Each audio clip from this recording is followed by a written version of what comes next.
Hello everybody, welcome back to the HardReset.Info channel. In today's video, I'll show you how to easily fix screen flickering on your RedMagic 11 Air.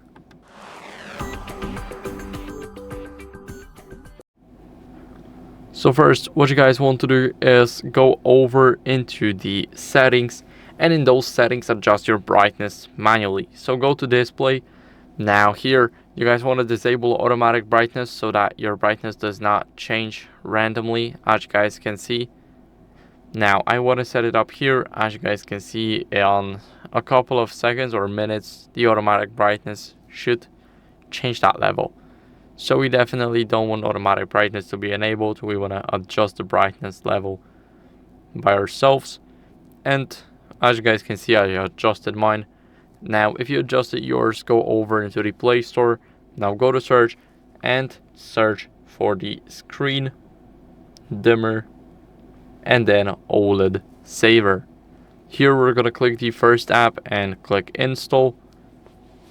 And as you guys can see, it's installing pretty quick because it's only 1.5 megabytes. So now let's give permissions. The first one to control our brightness.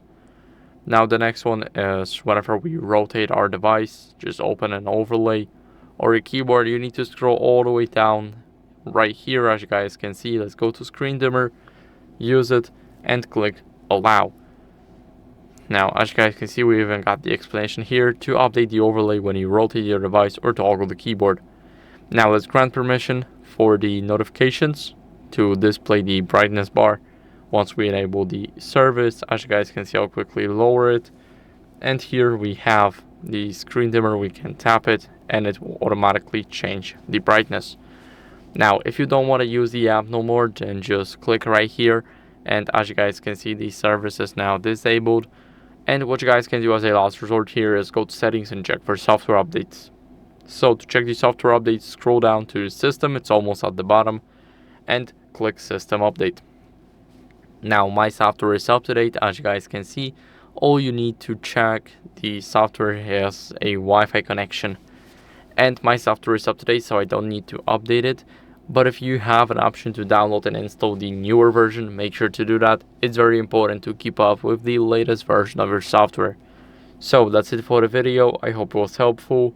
If it was, then leave a like, subscription, and a comment, and I'll see you in the next one. Bye.